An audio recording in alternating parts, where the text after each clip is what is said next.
जय श्री हरि। स्वागत है आपका श्री हरि पर।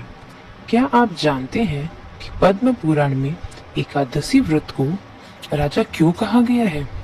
अक्सर हम एकादशी तो करते हैं, लेकिन अनजाने में ऐसी गलतियां कर बैठते हैं जिससे व्रत का फल शून्य हो जाता है।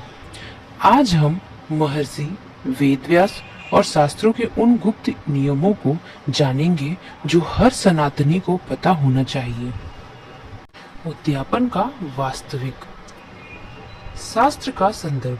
शास्त्रों के अनुसार उद्यापन का अर्थ व्रत को समाप्त करना नहीं, बल्कि उसकी सिद्धि की घोषणा करना है। महर्षि वेदव्यास जी कहते हैं कि जब तक शरीर में प्राण और शक्ति है, तब तक एकादशी का त्याग नहीं करना चाहिए। उद्यापन एक उत्सव है जहां हम ब्राह्मणों और संतों का पूजन कर साल भर की गलतियों की क्षमा मांगते हैं, न कि व्रत से रिटायरमेंट लेते हैं। अन्न में पाप का निवास। पद्म पुराण की कथा है।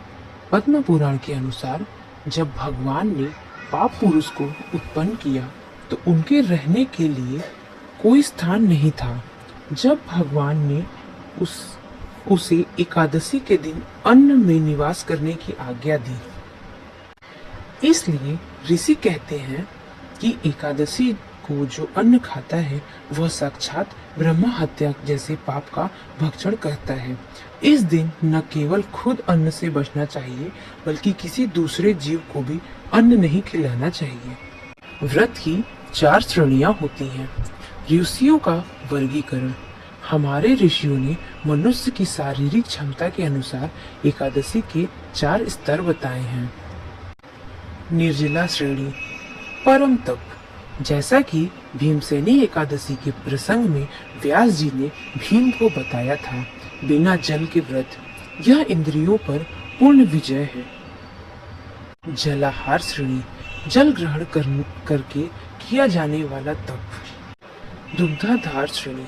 सात्विक दूध का सेवन। फलाहार श्रेणी। मौसमी फलों का सेवन। सावधानी। शास्त्रों में अति फलाहार जैसे भारी हलवा मिठाइयाँ को व्रत की श्रेणी में नहीं, बल्कि रसना स्वाद जीभ का चस्का की श्रेणी में रखा गया है। सच्चा व्रत वह है जिसमें मन भोजन में नहीं, भगवान में लगा हो। स्त्रियों के अधिकार। शास्त्र क्या कहते हैं? भ्रांति का खंडन। समाज में भ्रम फैलाया जाता है कि सुहागन स्त्रियों को एकादशी नहीं करनी चाहिए, लेकिन नारद पुराण और विष्णु पुराण में कहीं भी ऐसा निषेध नहीं है। भक्ति मार्ग पर लिंग या वैवाहिक स्थिति का कोई संबंध नहीं है। माताएं और बहनें अपने सौभाग्य और परिवार की सुख शांति के लिए यह व्रत निसंकोच कर सकती हैं। ऋषियों ने तो यहाँ तक कहा है कि एकादशी का व्रत करने वाली स्त्री अपने कुल की 7 पीढ़ियों का उद्धार करती है। शास्त्रीय प्रमाण बनाम मनगढ़ंत परंपरा तर्क। अक्सर लोग अपनी सुविधा के लिए शास्त्रों की गलत व्याख्या करते हैं। ऋषियों ने चेतावनी दी है कि जो व्यक्ति धर्म को अपनी सुविधा के अनुसार मोड़ता है, जैसे अपनी गलती पर मौन रहना और दूसरों की गलती पर शोर मचाना, वो आध्यात्मिक पतन की ओर जाता है। हमें आप्त पुरुषों, सच्चे ऋषियों के वचनों को ही अंतिम सत्य मानना चाहिए। निष्कर्ष और संदेश। एकादशी का अर्थ 1 भगवान और 10 इंद्रियां। अपने 10 इंद्रियों को विषयों में से हटाकर भगवान में लगाना ही वास्तविक एकादशी है।